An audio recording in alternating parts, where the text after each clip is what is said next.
Mr. President, honourable members, today I am confirming the measures we are taking to mitigate the risk to the island from an outbreak of coronavirus.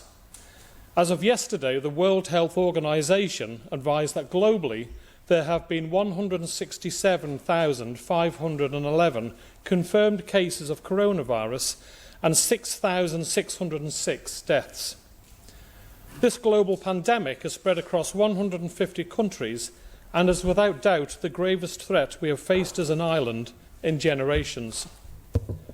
The world has responded in different ways at different times. So far, we have followed the excellent guidance and advice issued by Public Health England.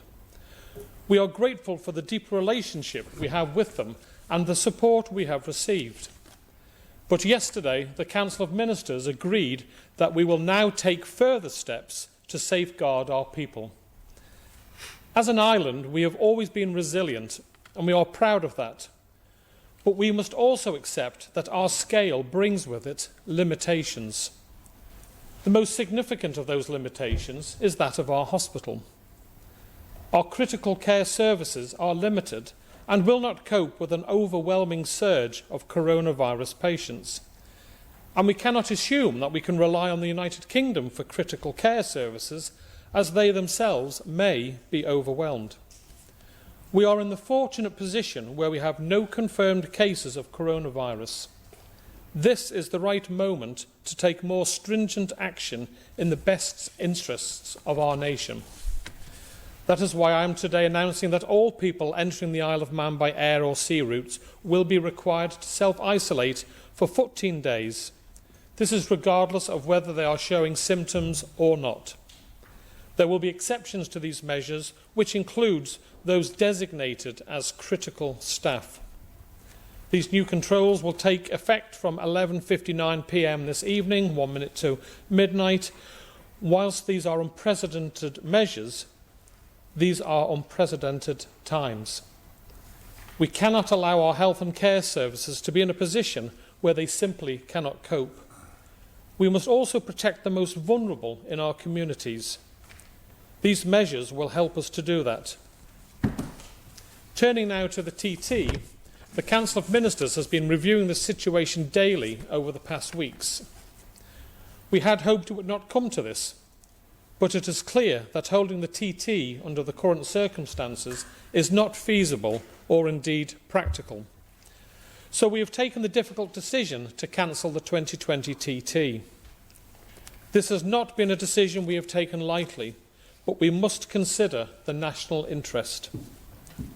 I am aware that this will lead to a significant impact which will be felt across many sectors of our economy. I can confirm that the Minister for Treasury, the Minister for Enterprise, will be coming forward at this sitting of Tynwald with measures designed to support those sectors which will be affected. The community of the Isle of Man is the thing that many of us hold most dear. Over the next few weeks, we will be asking people to make changes to the way they go about their lives. We would advise everyone to maintain the highest levels of hygiene, washing their hands regularly with soap and hot water, and following the catch it, kill it, bin it advice. In particular, if you are over 70 or over, or if you have underlying health conditions or are pregnant, then we are advising you to be extra careful. Where it is possible, they should self-isolate. If you are visiting anyone who may fit this description, whether they are in a care home or in their own home, please ensure you are doubly careful. We don't want to stop these important community links, but we need to ensure our most vulnerable people are protected. People have asked me what this means. I would say that if you are in one of these categories, please consider where you are going, who you are meeting, and whether you actually need to make the trip. If you are showing the symptoms of coronavirus, then you should self-isolate for 14 days. If you live in a house with other people and have the symptoms, then they should self-isolate too. If your self-isolation is purely precautionary and you are not showing symptoms, others living in your house do not need to self-isolate as well, but please follow the self-isolation guidelines on our website. We do not intend to ban mass gatherings at this time, but we would ask all those who arrange large gatherings of more than 100 people to look carefully at their events and consider the risks that may arise. We all need to consider the risks for ourselves and our people. We are also starting a programme of home working for those parts of the public sector who are able to do so. I know that many companies in the private sector are doing the same. I would like to raise the issue of community. We all have a role to play in this. I am asking everyone to do what they can to look out for one another. If you know a person who is self-isolating, then ask them if they need anything. If we know that there is a vulnerable person who lives alone, then ask them if they're okay. A simple phone call can make all the difference. Together we can get through this, but we can only do so if we come together as a community. I'm sure we are all aware of panic buying. We have heard stories and seen pictures on social media. I have been assured that there are no shortages of any goods. It is panic buying that will put strain on supply chain, and already is. By unnecessary stockpiling, we are compromising the most vulnerable in our community who may not be able to make it to a supermarket to buy the things they need. I would ask everyone to think of others and ask whether they really do need to buy everything they have in their trolley. My final announcement is perhaps the most significant. Last night I wrote to His Excellency the Lieutenant Governor advising him that we wish to invoke the powers in the Emergency Powers Act. This will involve a proclamation of emergency by His Excellency. I can confirm that this has now been done. Under our current Emergency Powers Act, we are able to exercise emergency powers only where a proclamation of emergency has been made. I believe there is sufficient risk to the people of this island that this is the right thing to do. We will require emergency powers in the first instance to postpone both the by-election in Douglas South and the forthcoming local authority elections. We will also put powers in place to enforce the restrictions on those arriving onto the island that I identified earlier. This is a significant step, but it will give us the ability to respond quickly and effectively to a fast-moving and fluid situation where a fast and positive response is critical. To summarise, we have one opportunity to get this right. We are taking measures that we believe are robust enough to give us the capacity to respond to the most serious cases of coronavirus, but flexible enough to allow us to keep some semblance of normality in our lives. We have not made these decisions lightly, but I believe it is the right thing to do. We have a duty, all of us, to ensure the most vulnerable in our community are protected. We must also preserve the critical care capacity of our health service so we are able to respond to the challenges we will face from the coronavirus. There are likely to be more challenges ahead. We may have to take more decisions in the national interest. I believe the community spirit here in our island will be the factor that gets us through the coming weeks. We have already seen examples of individuals and organisations showing leadership. We will ensure that we regularly update this Honourable Court and our population through our website and regular ministerial briefings. Mr. President, the only place where happiness and success come before work is in the dictionary.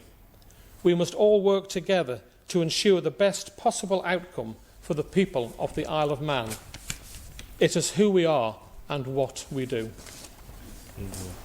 Minister, Honourable Member from Middle, Mr. Shimmons. Thank you, Mr. President. I would like to thank the Chief Minister for his statement and the action which is being taken. Many people will have questions, and I appreciate that he may be unable to answer them all at this time. Will a frequently asked questions and responses section be published online and in the newspaper, and will a hotline to a call centre be established? Chief Minister to reply. Thank you, Mr. President, and I thank the honourable member, my colleague for Middle, Mr. Shimmons, for his question. Yes, I can confirm that we will be doing the regular frequently asked questions on our website. We are setting up a 111 line for people to ring, which will be announced in the near future.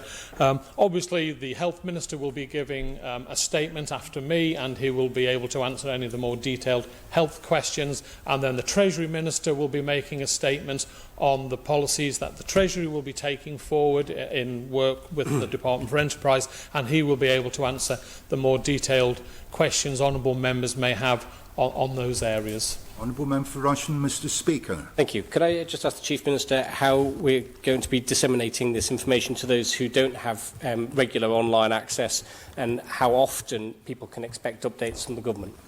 Chief Minister. Thank you, Mr. President, and I thank the Honourable Mr. Speaker for his question. We will be giving statements on a daily basis to all media outlets, as well as updating our government website on coronavirus on a daily basis, 7 days a week. Obviously, it won't be me 7 days a week, I'm sure you're all glad to hear. It will be a mixture of ministers and public health officials who will be giving advice where we feel it relevant at the time. Honourable Member for Onken, Mr. Callister. Yeah, thank you, Mr. President, and I thank the Chief Minister as well for his statement this morning. Can you possibly give any more information in respect of how we intend to get passengers from the airport and from the sea terminal to their homes from tomorrow morning? Chief Minister. Thank you, Mr. President. I thank the honourable member for his question. Obviously, the vast majority of people will have either cars if they're coming off the boat or family members to pick them up. The Department of Infrastructure are currently working with the Department of Health and Social Care on a clear pathway for this, and this will be advised, I would hope, by the end of today. Honourable Member for Ayr, Mr. Baker. Thank you very much, Mr. President. I'd like to ask the Chief Minister, in his statement, he referred to exemptions for critical staff to the requirement for self-isolation on arrival in the island.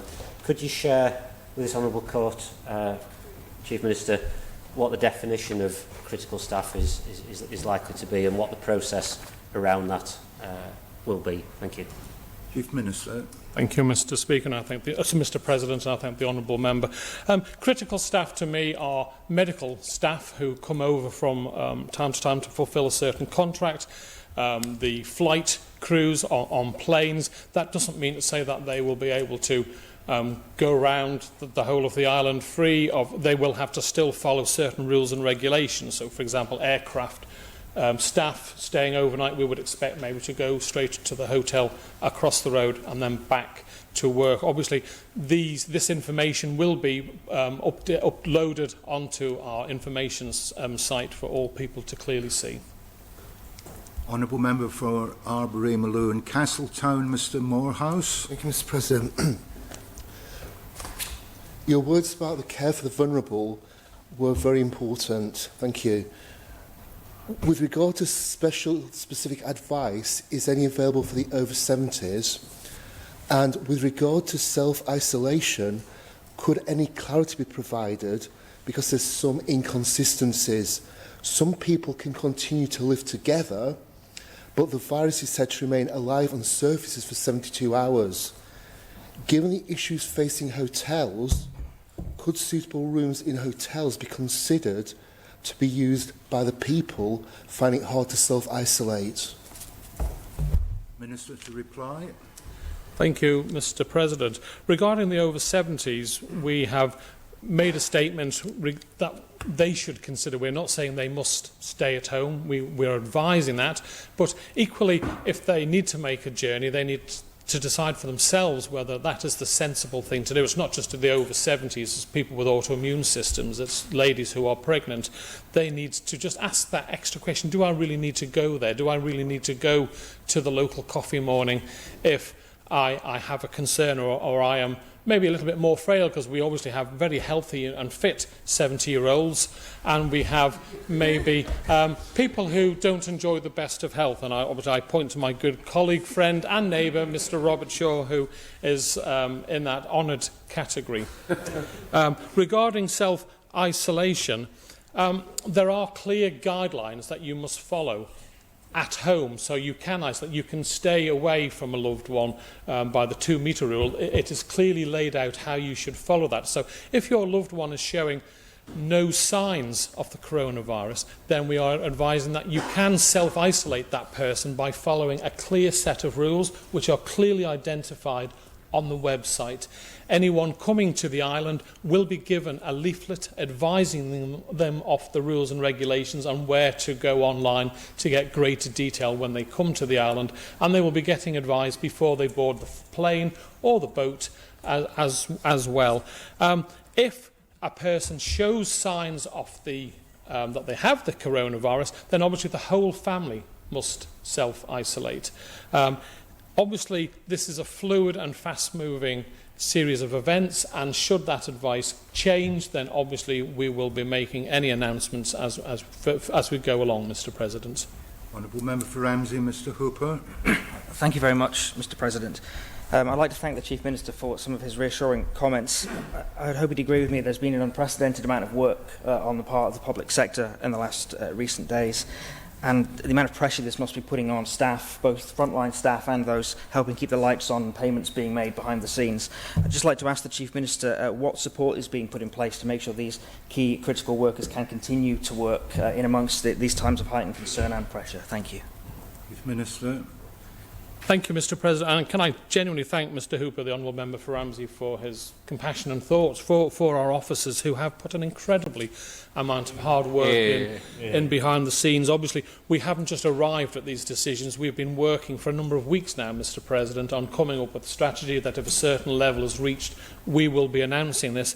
And also, we've been doing trial runs of staff working from home, Mr. President, so that if there is a problem, then work can continue. We've also asked all departments to look at what they do, the services they provide to the public, Mr. President, and decide what is key and what can maybe be held back and not activated for a period of time, so that if there is an outbreak and if 25–50% of our staff get the illness, then we can maintain a business-as-usual operation for the people of the Isle of Man. Honourable Member Mr. Callister. Yeah, thank you, Mr. President. I was wondering if I can ask the Chief Minister and the Government to issue extra advice to the army of grandparents over 70s that look after grandchildren and will continue to look after grandchildren during this difficult period. Chief Minister.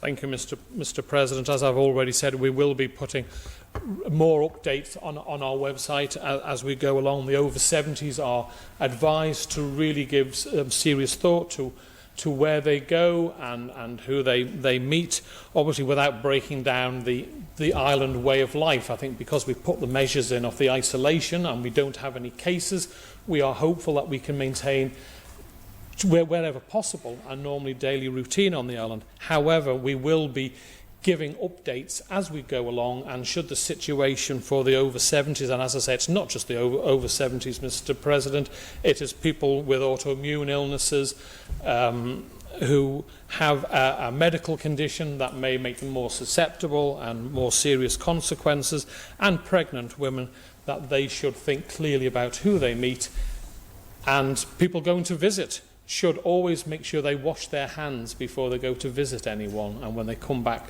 they wash their hands. Carrying out the basics, the coughing, etc., making sure you use a handkerchief and then you throw the handkerchief in the bin. These are all sensible precautions which will help stop and slow down the spread of coronavirus. Now, honourable members, I have three more honourable members to take, and then I intend to move to the statement from the Minister for Health and Minister for Treasury.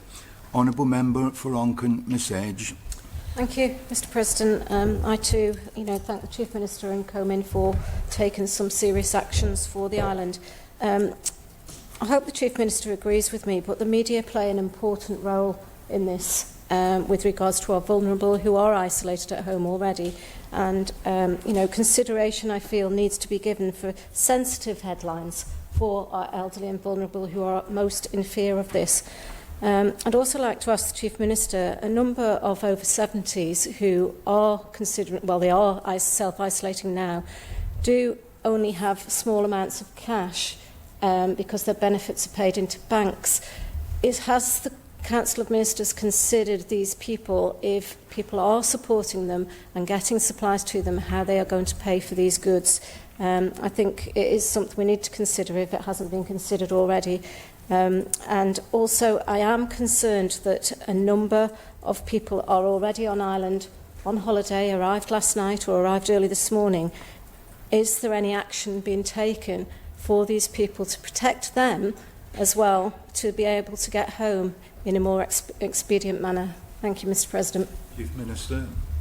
Thank you, Mr. President. There's a number of points there that the honourable member has raised, and yes, I would hope that the media do produce sensitive headlines. I haven't seen any examples yet where I've felt annoyed that they've maybe been hyping it up, so I would commend the members of the press and ladies of the press for their reporting to date.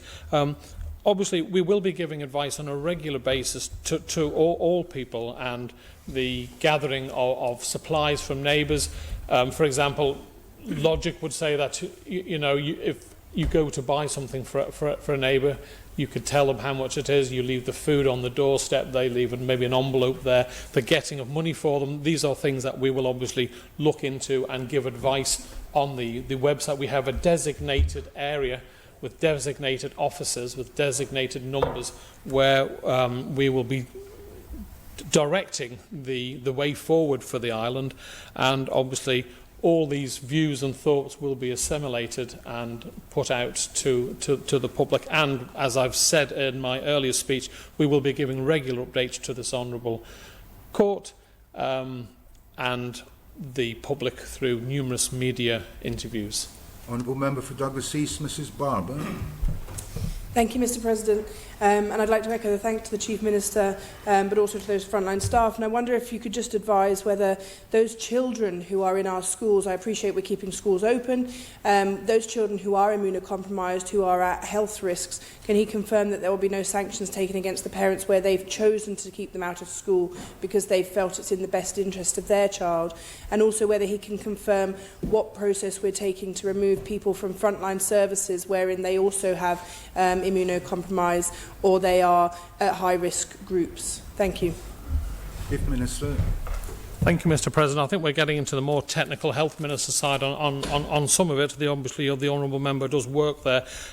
I will commit to ensuring that if parents feel they have a child who is autoimmune, incredibly, are concerned about their child's health, that obviously no penalties will be taken against the parents for taking the children home. Can I just, while I'm thinking on, I forgot to answer a comment that the honourable member for Onken, Ms Edge, raised regarding coach parties and people who are already on the island.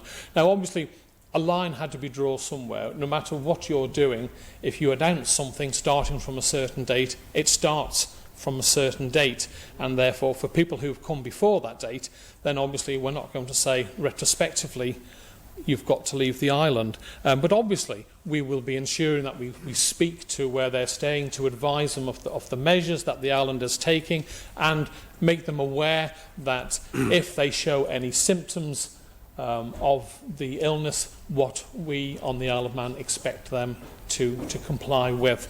So I'm sorry, I apologise for not answering that important part of the honourable member's questions. So the answer is yes. Regarding staff, etc., then working in the health service, I think that's more of a comment. I would hope my honourable colleague, the Health Minister, will answer that in his summing up.